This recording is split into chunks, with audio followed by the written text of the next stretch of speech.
হয়, মই এই মুহূৰ্তত উপস্থিত আছোঁ চিৰাং জিলাৰ বিজনী বিধানসভা সমষ্টিৰ অন্তৰ্গত ভাৰত ভূটান সীমান্তৱৰ্তী এখন গাঁৱত মই উপস্থিত আছোঁ আৰু সেই গাঁওখন হ'ল খুংৰাজোৰা আৰু গৃহত মই উপস্থিত আছোঁ আৰু এই পৰিয়ালটোৱে আজিলৈকে লাভ নকৰে চৰকাৰী কোনো সাহায্য। দীৰ্ঘদিন ধৰি চৰকাৰী বিষয়া বা ৰাজনৈতিক নেতাসমূহৰ দুৱাৰে দুৱাৰে ঘূৰি আজিলৈকে লাভ নকৰিলে কোনো চৰকাৰী সাহায্য।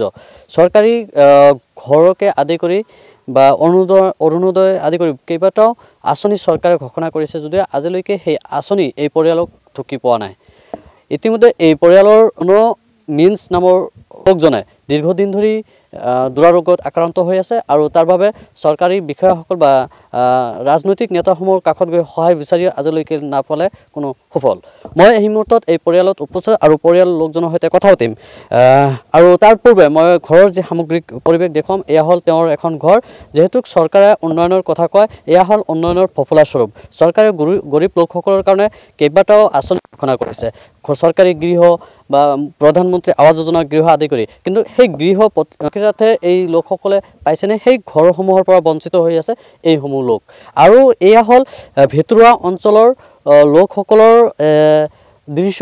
এয়া হ'ল চৰকাৰী বিষয়া বা একাংশ ৰাজনৈতিক নেতাই বঞ্চিত কৰি ৰাখিছে, মেম্বাৰ চেয়াৰমেনে বঞ্চিত কৰি ৰাখিছে এওঁলোকৰ যি প্ৰাপ্যসমূহ।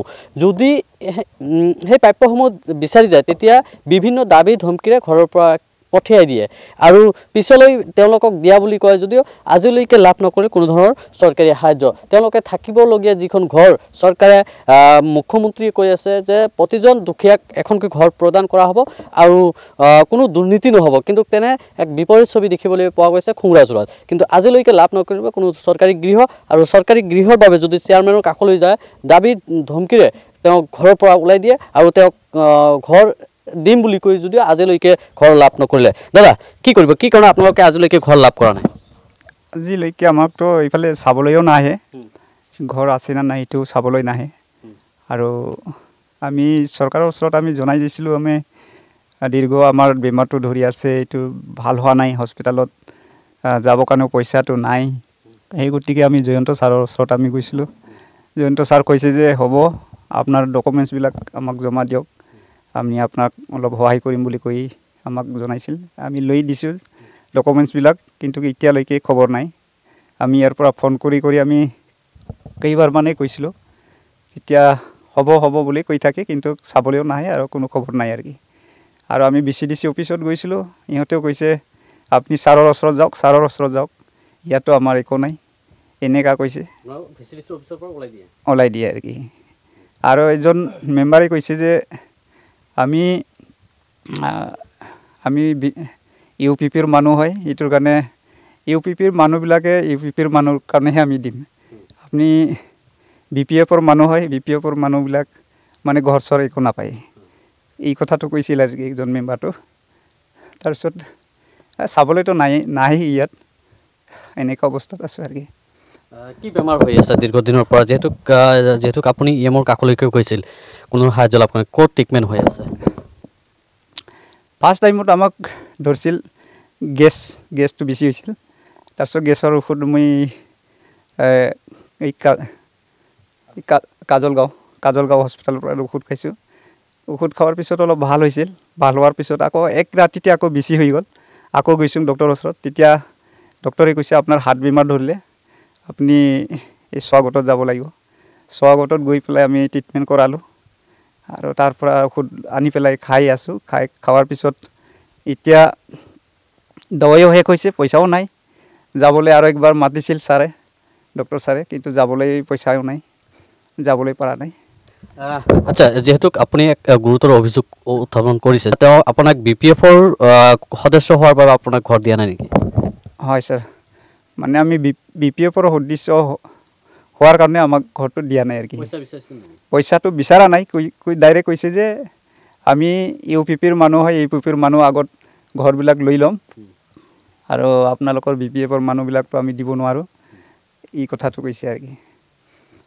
এই কথা কোৱাৰ কাৰণে আমি একো দাবী কৰিব পৰা নাই। চৰকাৰক কি আহ্বান জনাব, যিহেতু আপুনি দুৰাৰোগ্যত আক্ৰান্ত হৈ আছে, এই বিষয়ে চৰকাৰক কি ক'ব? আজি আমি চৰকাৰক কি ক'ম, আমাক আজিলৈকে চৰকাৰটো চোৱা নাই, এইফালে হাউজিং ঘৰো দিয়া নাই আৰু এইফালে আমি বেমাৰ আজাৰত পৰি আছোঁ, সেইটোও চোৱা নাই।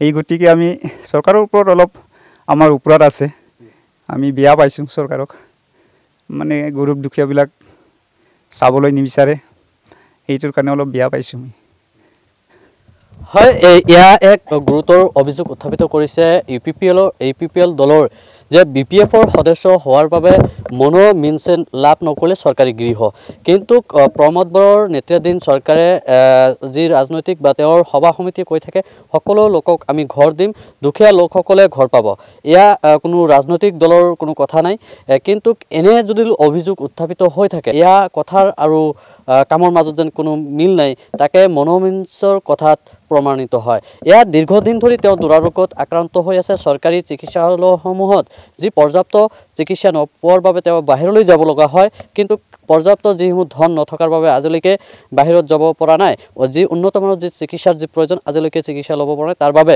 এনেদৰে আজি তেওঁ ঘৰতে থাকিব লগা হৈছে আৰু সামগ্ৰিক যিসমূহ ঘৰৰ যি পৰিৱেশ দেখুৱাই আছোঁ এয়া হ'ল মই যেহেতু উপস্থিত আছোঁ বিজনী খুংৰাজৰা এই গাঁওখনৰ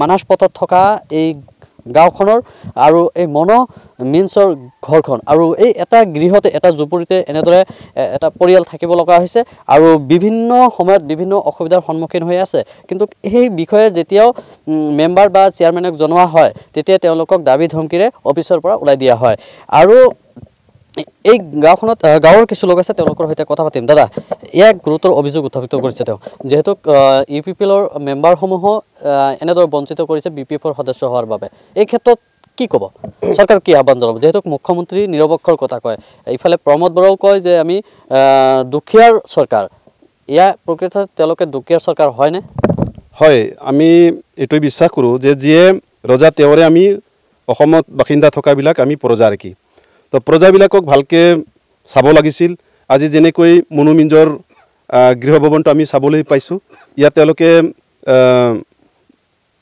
দুটা থাকে আৰু ল'ৰা ছোৱালী তিনিটা আছে তেওঁলোকৰ ঘৰ বাৰীটো আমি কমপ্লিটলি চাবলৈ পাইছোঁ একেবাৰে মানে দুখীয়া দৰিদ্ৰ আৰু আজি প্ৰায় 2 বছৰ ধৰি তেখেতে বিভিন্ন ৰোগত মানে আক্ৰান্তত ভুগি আছে তেখেতৰ হাতত যি পইচা আছিল 2,400 বা 2,4,000 সেই পইচাত তেওঁ ট্ৰিটমেণ্ট কৰাইছিল কিন্তু এতিয়া পইচাবিলাক শেষ হৈ গ'ল এতিয়া তেওঁৰ একেবাৰে উপায় নাইকিয়া হৈ আছে এতিয়া বিছনাত ভুগি আছে আৰু কিমান দিন ভুগি থাকিব আমি এইটো ক'ব পৰা নাই হয়তো তেনেকাৰ অৱস্থাত আমি ক'ব বিচাৰিছোঁ যে তেখেতৰ কাৰণে এটা ভাল গৃহ লাগিছিল চৰকাৰে দিব লাগিছিল আৰু তেখেতৰ কাৰণে আজিলৈকে অৰুণোদয় পোৱা নাই বা লেট্ৰিনৰ তেনেকুৱা সুবিধাটো পোৱা নাই সেইটোৰ কাৰণে চৰকাৰ থকা সত্ত্বেও যদি তেওঁলোকে যদি এনেকা দুখীয়া পৰিয়ালক যদি ভাল এটা দায়িত্ব যদি নলয় তেতিয়াহ'লে আমি হয়তো সমাজত নিজাকে আমি ভুগি থাকিম কাৰণ তেওঁলোকে আমাৰ ঈশ্বৰৰ সমান থকাৰ সত্ত্বেও যদি কাণ মন নিদিয়ে তেতিয়াহ'লে হয়তো আমি ভুগি থাকিম নিশ্চয় বুলি আমি আশা কৰিছোঁ আৰু কি আমি ভুক্তভোগী হৈ থাকিম আৰু কি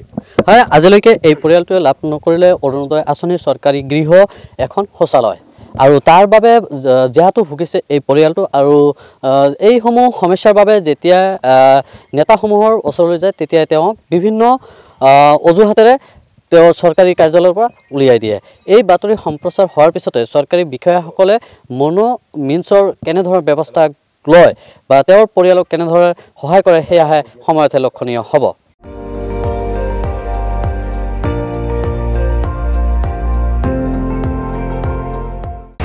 আপুনি চাই আছে ND24 সৰ্বশ্ৰেষ্ঠ নহয় সৰ্বোত্তমৰ দৌৰ